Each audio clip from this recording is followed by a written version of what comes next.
Here's a question. Are you thinking about making a Christmas album later this year? So the thing about Christmas albums is you have to record them in July or June.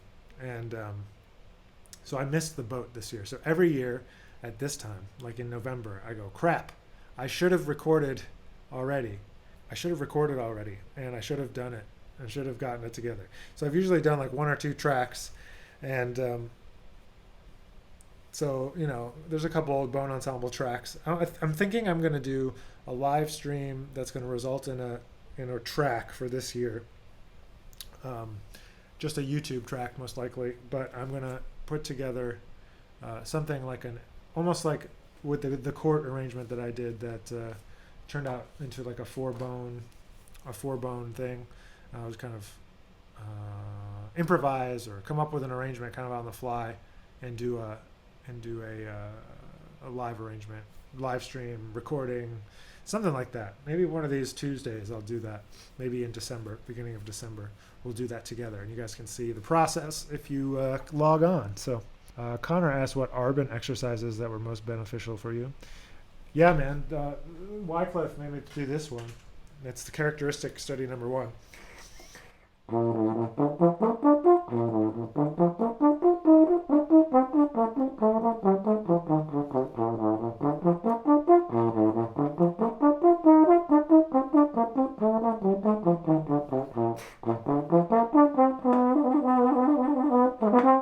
Not going to play the whole thing, but so we memorized that and played it a lot faster and transposed it to other keys. So if you want to do that, I don't use the beginning of the Arban's book much, but the other one that I use sometimes that Marshall talks about, Marshall jokes, is taking this one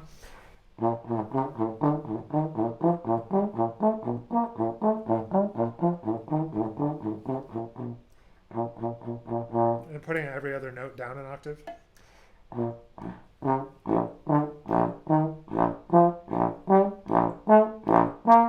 That kind of thing.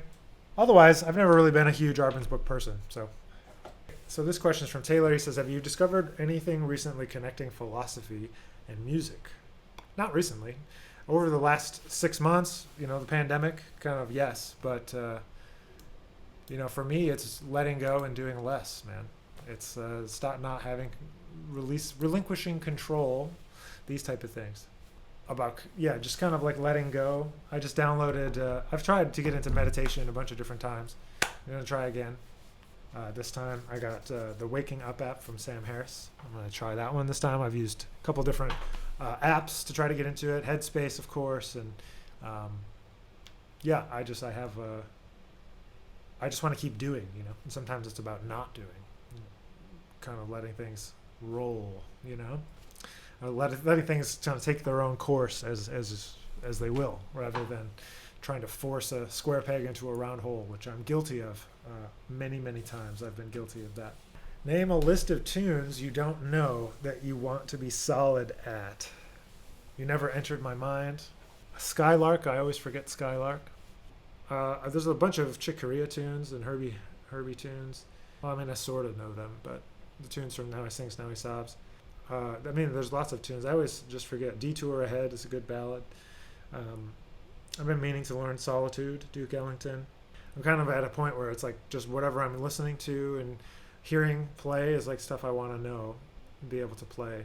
But right now I'm kind of in a composing mode, so I haven't really been learning tunes. I've been writing music, and I just did an arrangement for Saturday's concert of this great duet from Slide Hampton and Curtis Fuller together, doing this tune called Fuss Budget. And so I did an arrangement of that for the YouTubes that we're going to play on Saturday. So I was working on that. It's always just like a bunch of random stuff, man. Who do you model your plunger technique sound after? Love the new album. So Alex, thanks for the question. Appreciate that. So one of my first jazz teachers, first jazz lessons I ever had was with Wycliffe Gordon, and Wycliffe is a master of the plunger, of course. So I would say him, of course, and then he sent me to check out Lawrence Brown and Lawrence Brown's trombone plunger stuff, and of course he's kind of coming after Tricky Sam. And so I guess it's that lineage, that legacy of those three guys mostly. So Wycliffe, Lawrence Brown, and then back to Tricky Sam. Those three, and then one of my other teachers, Steve Trey, he was a great plunger player as well, and so those four people are kind of my plunger people, you know. But it's really a vocal thing, man. It's like, you know, Al Gray too. Al Gray, master of the open plunger. So thinking about vocal sounds, vowel sounds, rather than like wah, wah, wah, wah, wah. It's all about the vowel sounds and creating like a vocal kind of thing, and not just like, it's not movements with the left hand. I think about it in vowel sounds. So we just went through this in a class I teach here with some of the first year jazz majors. He says, what was the last epiphany you had about something you worked on? Man, I was just, to connect some dots, I stole this arrangement of Smile from Lucas. Smile by Charlie Chaplin, great old song. And so, I mean, a lot of people recorded it, Nat King Cole and Michael Jackson, you know, all the jazz greats. And sometimes I forget about, I was thinking about this chord, so like D over E flat, D triad over E flat, and I forgot that you could just play diminished scale. That was the last epiphany. It's like, oh yeah, just play the diminished scale. Getting too fancy sometimes. Just play the simple stuff. How do you play longer phrases without running out of air so fast? So that's a really good question. You have to learn to control your air. So you do that by playing long tones, by playing melodies, by playing long melodies, by playing in the upper register long melodies, and trying to control the aperture. So the aperture is the point in your embouchure that actually lets the air come out. So it's like basically like the size of the airstream or the straw, you know.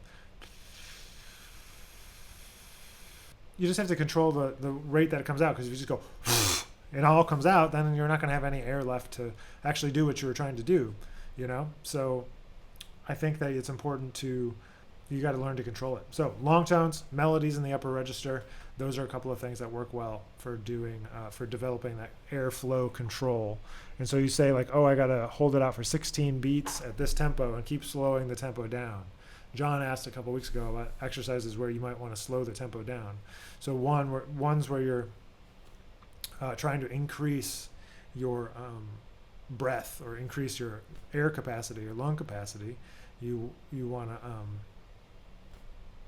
slow down, right? So it gets longer and longer and longer and longer. But a lot of it comes from making sure you're taking a full enough breath. Like if you're only breathing up here and high up in your chest, you're not going to have enough air. If you don't breathe and fill up everywhere. You know, Teray used to talk about filling up like a Coke bottle, right? So you think about down to the bottom, right? Down to the bottom, and then up to the top, kind of fill up from the bottom all the way. So you gotta make sure you fill up, man. So maybe you're not breathing in enough. You know, fill all the way up with air. From Richard, what's your process to playing different kinds of modes / sounds? Well, it's really important to. I come from the standpoint of needing to know a lot of things so that you can make informed decisions about what you are creating, what you're using, so what kind of mode or sound. So essentially there's 4 parent scales: major, melodic minor, harmonic major. There's 4. Each one has 7 sounds, and the 7 modes, 7 sounds, and you got to know each one of them. So there's 28, and then there's diminished and augmented, chromatic, whole tone. Those are kind of the main scales. There's other permutations of scales, of course, but that's it, right? So you got the 4 symmetrical, so you got chromatic, whole tone, diminished, and augmented, and then you've got the 4 modes of the parent scales, the diatonic parent scales: major, melodic minor, harmonic major. Those 4. So you got to master them all, and so each one has 7 sounds within it. You know, 7 seventh chords in them.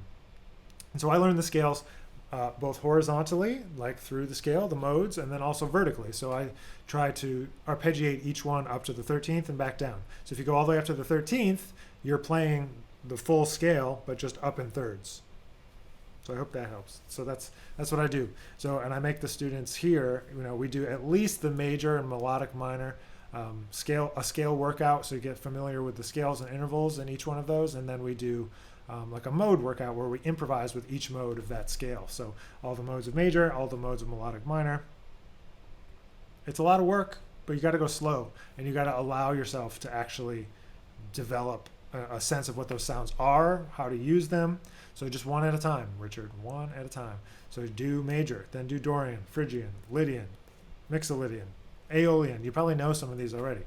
And then Locrian. And then you go to the modes of melodic minor. You get melodic minor, and then you get like a sus flat 9 sound. And then you get, I forget the names of them, third, fourth, sixth mode of melodic minor is good for half diminished chords. And you just go through and you just start to know those things.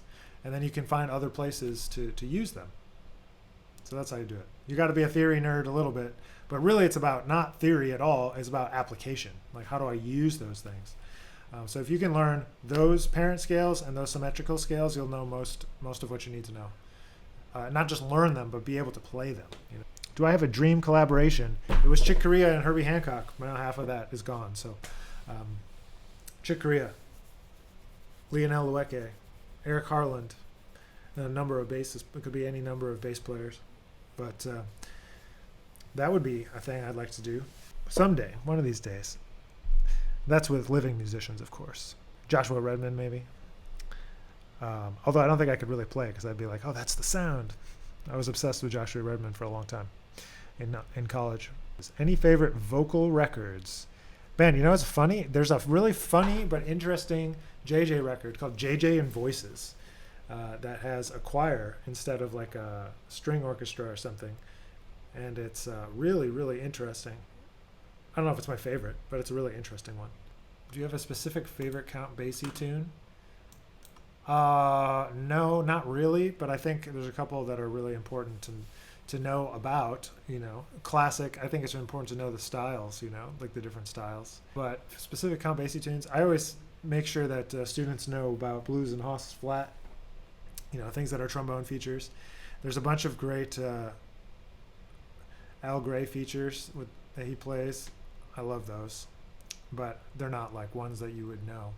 But there's a couple of videos of Don't Get Around Much Anymore. The more I see you. Yeah, The More I See You. He plays those. Although there's so many, but they're still doing them now. Like that. But that blue. There's a couple of like little trombone things where it's like if you don't know it and you have to sight read it, you're really kind of up the river without a paddle. That's the saying, right? Like because like for Basie it might be that, or it might be April in Paris. You need to know about, like that ending thing.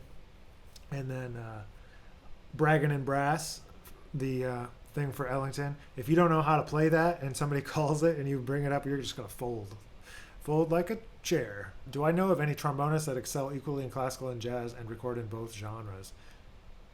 Yeah, I mean, I can think of a few, man. I don't know about equally, but I mean, my colleague here at UNT, Tony Baker, plays great jazz, and he is an amazing classical trombonist. He's like one of the preeminent players of Arthur Pryor's music, like by far. Like amazing. Super, super amazing. And so there's one. Marshall Gilks is another.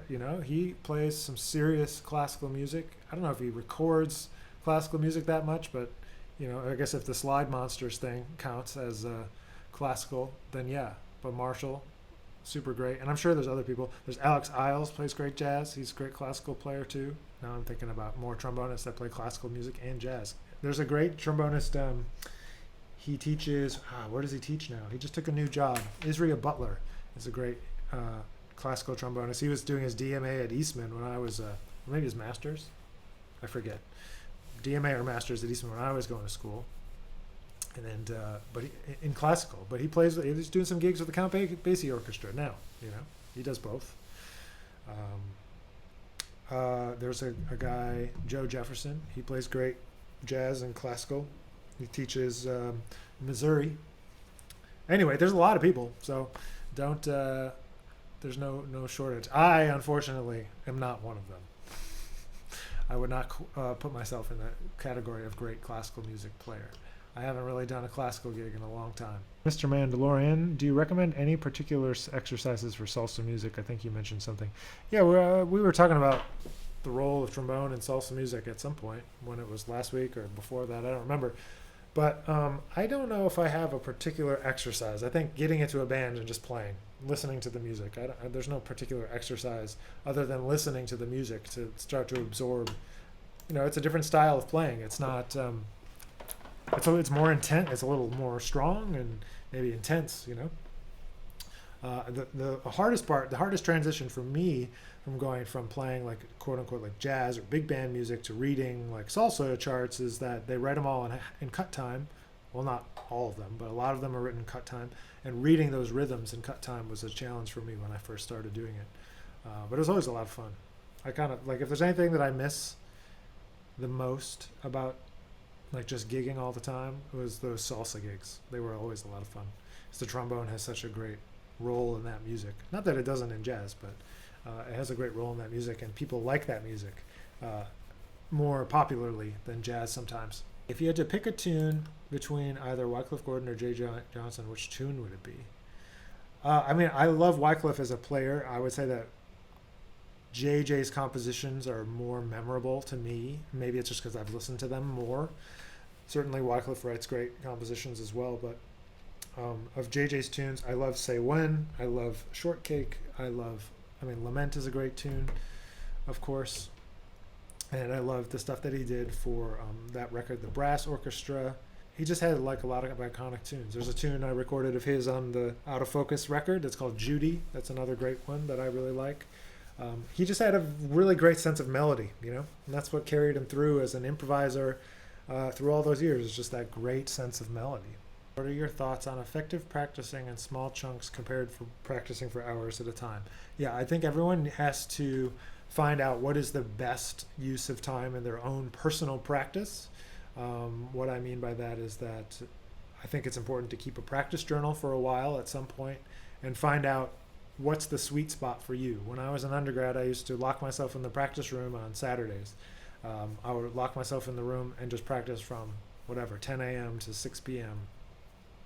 And I found that it wasn't that effective because I was just banging my head against the wall or wasting a lot of time. So I found for me, at Juilliard, I kept a practice journal, and, the kind of 60 to 90 minute chunk, 3 to 4 times a day, was the most effective for me. But I didn't find that out until I kept a practice journal and really started to dig into like what is actually the most effective, not just like what is convenient, but most effective, and then that lets you kind of schedule an hour in here, an hour in there, and actually get some stuff done. He says, could you talk about the balance between playing with the band versus practicing alone? I suppose it's goal dependent, but coming out of COVID, my endurance is the thing I need to fix most. Oh yeah, me too, for sure. Yeah, the endurance thing post-COVID has been a nightmare. Even when I was playing on the live stream yesterday, it's ridiculous. Like, I'm like, how can I not play this 40-minute set without feeling tired, and I think that a lot of that just comes from, you just have to have the horn on the face. Just play. And so that comes from practicing. It also comes from playing. You just have got to play gigs, play big band gigs, play rehearsals, say yes, go play as much as you can. But there's other things you can do in your practice to work on endurance, like playing in the upper register, playing long tones in the upper register, playing long note melodies, ballad melodies in the upper register. Those sort of things that tax your chops, doing those things can help you to build that endurance back. Yeah, I read your question meaning something different than what you were saying, because you're talking about endurance, not about like musically interacting with the band versus playing by yourself. But I think that's another thing, just like that interaction of musicians is something we miss. Question, any advice for playing jazz quartet gigs? I've been doing a quartet gig for a few months now, but the rhythm section often goes into autopilot mode. What are some things we can do to be more musical? I think there's a couple things that you could do. One is switch out the members of the rhythm section. Like if they aren't cutting it because they're not paying attention, you replace one cat or ask somebody to sub, and then all of a sudden people are like, oh, I got to get the gig back. That's one way you could do. That's one thing you could do. But the second thing is like making sure you're playing in a way that is musical. making sure you're inviting them to contribute to the music always on every tune. You're always inviting them, and then maybe asking them what tunes they like to play. Sometimes if you don't ask and you always tell, you're just acting too much like a bossy manager, and not like you're bringing them into the fold. Like, man, what tunes do you want to do? What do you want to play? Maybe you put together themes. If it's a monthly gig and you've got a different theme every month,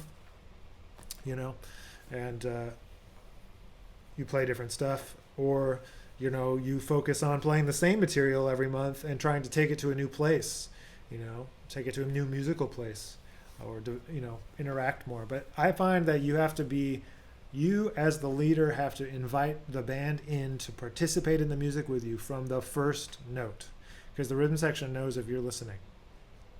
Just like you feel like they're not listening, if you wait too long to try, they're going to have already turned off, even from the count off, even from before the gig, even from interacting.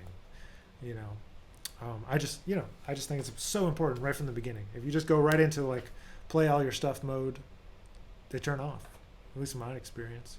So invite them in from the very beginning in the planning. People will say, oh, I don't care what tunes, but they do care. Try to find out what some of their favorite tunes are, learn the tunes they like, play some of the tunes they like. Don't call the same tunes that they don't like over and over. All right, I'm going to wrap it up for today and get some things together for Trombone Day on Saturday. Hope you can join us. Broadcast all day, sponsored by Con Selmer. Thank you to Con Selmer. We'll have Ido Mashul, Jeffrey Miller, TJ Norris, the Oklahoma State University Jazz Trombone Group, our Jazz Trombone Group, the YouTubes, and I'll be there playing a little bit too. So I hope you have a wonderful day, and I'll catch you all in the next stream.